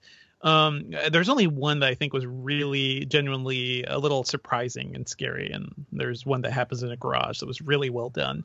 But what I love about this movie is that it really also gets the just casual horror of real life and humans, and the adults in this movie are creepy and terrifying in ways that feel real and natural. And I love all the kids too. So the relationship between like this band of kids, a great group of actors, and the way they see the world and the way they relate to adults and kind of the fear they have, that all really worked for me. And I think that gets to a lot of what Stephen King's works involve too. Just like the casual horror of reality. I think this movie gets quite well. I wish the set pieces were a little better done, but Pennywise, as a design and the way Skarsgård's doing it is so well done. Like unrecognizable, unrecognizable. Although if you see him in interviews now, you could definitely see like just the way his face is angled. You can kind of see smile. You could see it. The smile is there, but it's the little things. Like I love how he will shift from being like joy to like insane predator within the same like sentence. Just little bits of that performance. The drool. The way he drools while he speaks, I think, is kind of creepy. So those little aspects of it, I think, really work for the film. I do wish the set pieces themselves, featuring Pennywise, were scarier, but it still works for me. Like, this is a great, to me, it's an effective adaptation because it changes so many things. I think I'm right in between both of you in terms of your, I didn't love the movie. I thought it was pretty good.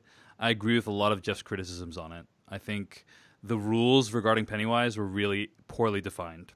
And evidently the book explains a lot of things that were left out of the film, answers a lot of questions that I think would have been helpful, particularly like the stuff with the bully and like, its relationship to the bully that I felt like was really kind of half-baked in this movie.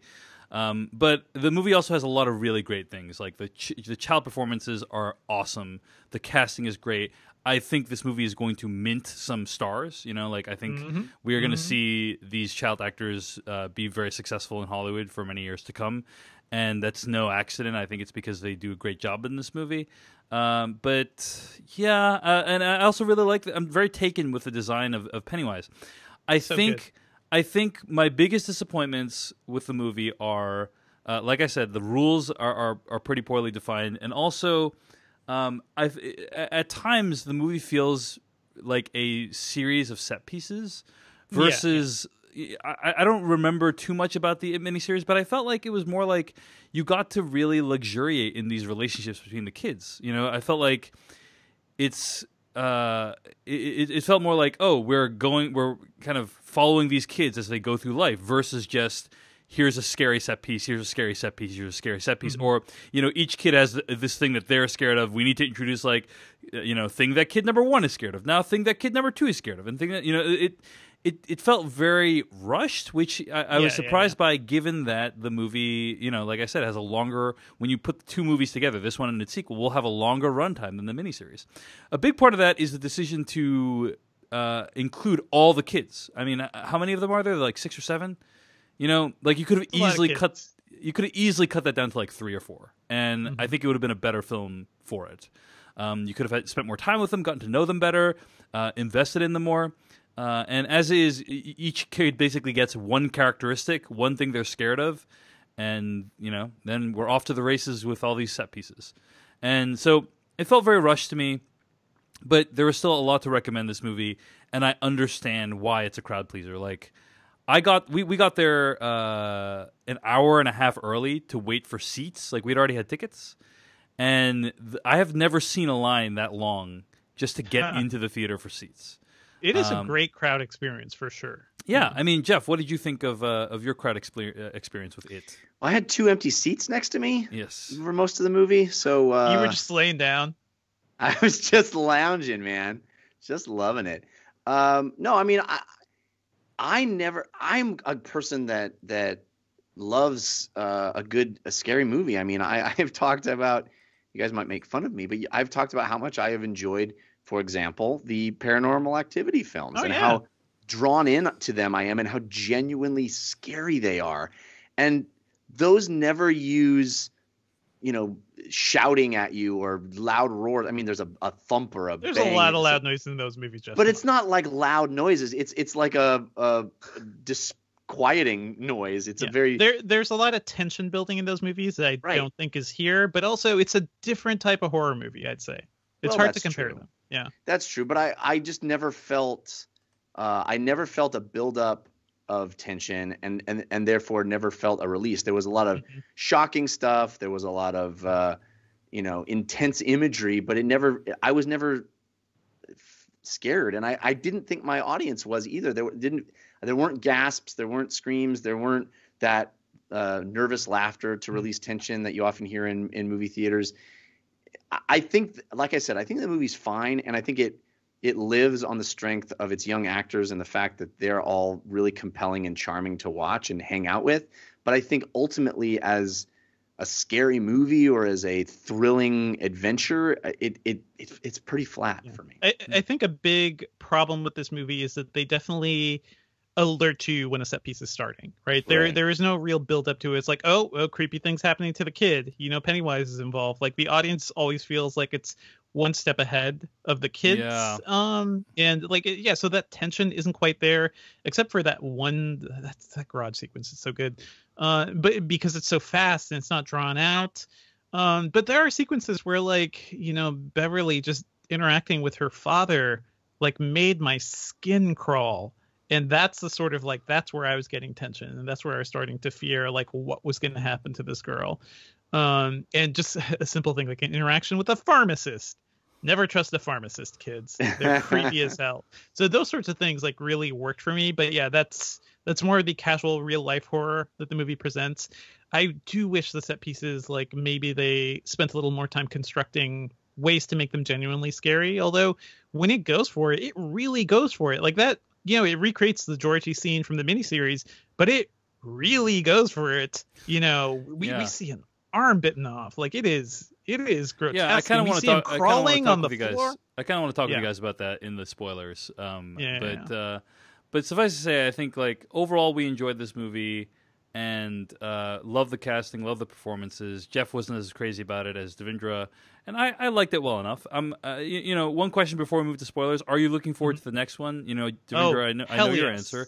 I'm totally dream casting this movie or the next movie for sure. How about you, Jeff? I really hope they have the balls to actually cast Molly Ringwald. I think that'd be so rad. Wouldn't that be great? I think Jessica Chastain probably is more likely for that character. Yeah. But I'm really psyched for the next one as well. But Jeff, are you excited? What's your reaction? I suppose it'll be interesting to see. I'm interested to see how they do it. Yeah, it's just going to be interesting as like a film like experiment. They told the story one way and now they're telling the story a different way. I think that'll be interesting to see. So I do love. There's stuff to I guess mention in spoilers, but a couple of things before we get there. This movie is beautiful. Just want to point that out. Like this movie looks not just beautiful for a horror movie, but beautiful as a film in general. Like I love the way it's shot. I know Cary Fukunaga got a screenplay credit on this too, but I do wonder. He was originally going to direct this, yeah. Yes, yeah, he was going to direct the two-parter, I believe, and I wish we had gotten that. Like as much as I love this one, like that, the idea that film could have happened and we never got it. Is kind of sad, but Andy Muschietti, like we didn't review Mama, but we've definitely talked about it, and I really like that film too, his last one. So I'm glad he got a chance to do this. Yeah, totally. All right, let's move on to spoilers for It, starting right now. So let's talk about that opening scene. I think that I'm really torn about it, guys. I kind of want to hear what you think about it because it really violates the unspoken rule in horror movies that you slowly reveal the full extent of the creature or whatever. And instead, nope, the guy is like his mouth opens up and he bites the dude's arm off and he's crawling away and I guess it sets a level of danger for the kids that I don't feel like the rest of the film lives up to. Like none of the other kids die in this movie. Side characters die, like the bully character dies, but none of the main kids that we're invested in die. And a few of them get injured, like an arm break, and one kid gets his belly slashed and stuff. But I guess I just feel like if you're going to open that way with a kid getting his arm ripped off and then devoured, there needs to be like a purpose to that other than just I don't know. I feel like it's shocking. It's like a shocking image, but it sets a tone for the movie that I don't think the rest of the movie lives up to. What do you guys think? I didn't quite feel it definitely set the tone of like how intense this movie is going to be. They probably could have kept him hidden. Like you don't need to see the teeth. Just like so the kid gets pulled in and he emerges with no arm and he's just crawling on the street like that. It is inherently terrifying. But I still felt like the kids were in danger. Like we didn't quite know what it would do throughout the rest of the film. Also because so many of these set pieces just feel like so unique to the film as well. So Yeah, I don't quite have that conflict. I do want to talk about the rules too that you guys keep bringing up, but finish up talk of the opening first. Yeah, I mean that's it. You know, Jeff Kanata, any thoughts on that opening scene? Like, do you feel like, oh wow, that was shocking and scary, or? No, I thought the dialogue moment was the strongest moment for Pennywise in the whole film. I thought that back and forth is inherently creepy. And no, you don't need to see Jaws opening and rip off the arm. It's notable to mention, I think, that in the book, if I remember correctly, there's no question about whether Georgie was murdered. Like they find his dead body, and we know that he's been murdered. So there's no that was manufactured for this interpretation where there's like this ongoing question of where Georgie might be and all that stuff. So which actually kind of added this weird feeling I got when he executes like Georgie at the end of the movie. And for a second I thought, could that actually have been Georgie? But like, did you have that thought? I don't know if that was a feeling I was supposed to have, you know? Yeah, it's a very disturbing thing to that he's so certain because there's no context for that up to that moment at all. There's no there's no other time when he's taken the form of familiar things or. Well, he did take the form of Georgie before and used him as like a puppet, so we saw that. But I guess like the thing is you don't know if that's actually Georgie or is it actually Georgie or is it Pennywise like disguised as Georgie? Like that is part of the tension, but like there's that little reference there, the little reference about we call boats she. Right. And that was it. Yeah. Yeah. Fair enough. Anyway, Devindra, you were talking about you wanted to mention the rules. The rules thing. I mean, so I know you guys like rules. You guys are all about the rules. These movies got to have rule mechanics. And I think there's a certain wisdom to taking away some of those rules and just like Pennywise as he exists in this movie is just like this force of evil that appears to have been with this town and was responsible for some things. And he knows what the kids fear. And that's pretty much it. That's what we get to. And then when, the kids have to fight him, maybe it would have been nice to know, like, you got to do this one thing to defeat him or something other than like just go beat the hell out of him.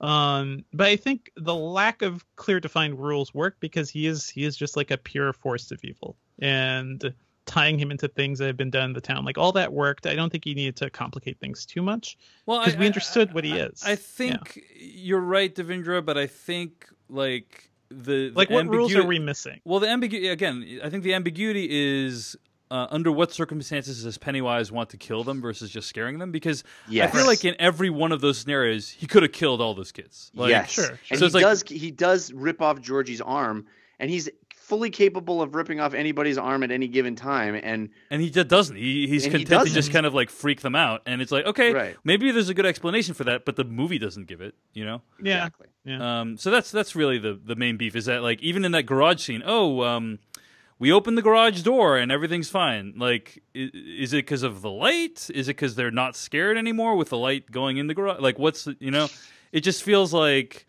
The rules of like what are Pennywise's rules of engagement are not clearly defined. Darkness is scary. Darkness is inherently scary. Those kids are there in a projector. You open up the light and you're less scared when you're in the middle of sunlight. For that particular scene, it works. But I could see what you guys are saying.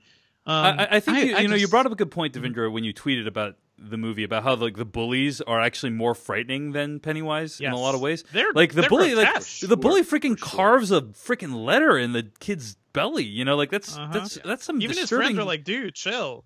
That's like some disturbing shit. But I guess for me, that is both a strength and a weakness of the movie. The bullies are really scary, but I feel like Pennywise should be scarier. I mean, I feel like that's kind of part of the point of the movie is that this is like ultimate evil and a very frightening force, and I don't feel like he was. So, well, what's scarier, like a cosmic ultimate evil clown, or like the childhood bully who's always there at the end of school to beat you up, and this kid, like as a kid, what is scary? I had that bully. I had that guy I would like effectively like just avoid. Like I would go out of school one way, so I would avoid being picked on by these kids. And I think given that this movie is from the kid's perspective, I think I don't know. I found that really effective. How I was more scared of the bully. If that had been the point, if that had been kind of what the movie is saying, is that, the thing they have to deal with every day is scarier than the thing every 27 years. That would have been interesting. Yeah. It just doesn't really make a distinction either way. It just creates these things, and there's not really a connection to them, but there kind of is, because he kind of walks like a zombie when he murders his own dad. So you kind of think that Pennywise is taking over his body, but we've never seen Pennywise possess anybody before. So is that what's really going on? It's just the movie is very muddy on all those points, and it never comes down clearly onto what this creature is capable of versus what it isn't, what it wants, what it doesn't want. And all of that stuff is much clearer, as I recollect, from the book. Of course, it's definitely going to be clear in the book. That is a long ass book. I think just in terms of how this movie is trying to convey it, with a short, it's a long movie for a horror movie, but it still feels like they had to pack it in. It still feels like they had to rush, like you mentioned, Dave. I guess like it would have been nice if they more clearly defined things, but just I don't think you needed to do that. Yeah. For example, Nightmare on Elm Street, right? What's the one thing we know? Don't fall asleep. Right. Like, that's where he can do anything. So don't fall asleep. And so we have this wonderful tension of these kids trying to stay up, and they get tired. And as soon as you get tired, it's like, oh no, something bad's going to happen. I don't know at what point we're seeing the real world or the dream world. And oh shit. So you have this wonderful tension because the rule adds to what we know about the potential of what can happen. And when there's no rule like that, when Pennywise can maybe be there or maybe not, or we don't have any context for what the hell's going on with this guy, you just sort of subvert your own potential. You subvert your own potential, I think there are definitely things that are there. Like, did you say potential, Jeff? Potential. I said potential and then tension. Oh, I see. But you can go with potential. You just coined potential, Jeff. Yeah. Anyway, the potential for tension. Yes, that's right. That's right. That's quite good. I think the movie does convey some things, though, like without explicitly saying it. Like the way it's once again just like in the book and the miniseries, like only kids can see Pennywise, only kids can see the results of what he's doing. I thought that was pretty well done. Like that bathroom scene, and when her father comes in, it's like this bathroom is wrecked, and he's like, "What? I don't see anything." I thought that was quite effective, and the kids all have to clean it up. So I think it is saying things more visually than maybe the novel did, for sure, and the miniseries. And I think it does other things too. Like, it evokes the sense that it is more of a cosmic terror when you see the kids actually floating around like that. I think that imagery worked for me. When they're battling him and you see like there's something maybe a bit deeper to who he is. I forget what it looked like specifically, but I think when you're looking down his mouth, you see something there. I thought the imagery of this film worked quite well, even if they didn't explicitly like spell out those rules. All right, Devendra. Well, I don't begrudge your opinion on this movie as usual. It's clearly a movie that Jeff and I had some problems with. I mean, I don't even know how I feel about that scene at the end where like "You'll Float Too" is taken extremely literally. I don't know if that's a good thing or not. But I'm glad you enjoyed it, and certainly many people all around the country are really getting a kick out of it. So that's our review of it. Thanks for listening. Stay tuned to hear what we'll be reviewing next week. Find more episodes of this podcast at /filmcast.com. Email us at /filmcast@gmail.com. Our theme song comes from AdamWarrock.com. Our spoiler bumper comes from filmmaker Kyle Hillinger. In the meantime, Jeff Kanata, where can I find more of your work on the internet this week? Well, you can always follow me on Twitter at Jeff Kanata. And I have several other shows, including 2 video game shows. I have a weekly video game show called DLC, which you can find at 5by5.tv/DLC. Big week this week talking about Destiny 2. And I have a daily video game show called Newest, Latest, Best that you can find on iTunes and Google Play Music as well. Or you can go to anchor.fm/NLB. And I also do a comedy science show called We Have Concerns that you can find at wehaveconcerns.com. How about you, Devendra? Or you can find me on Twitter at Devendra. I write about techandgadget.com. Check out all of our iPhone coverage this week. Also wanted to quickly mention something about the ending. I really like the blood pact scene in this, especially compared to the way it ended in the book. And I think this was a much better way of conveying that idea of bonding these kids together rather than the child orgy. What were you doing, Stephen King? Yeah. Like, what were you thinking? So yeah, he was also in his defense. He was doing a lot of cocaine.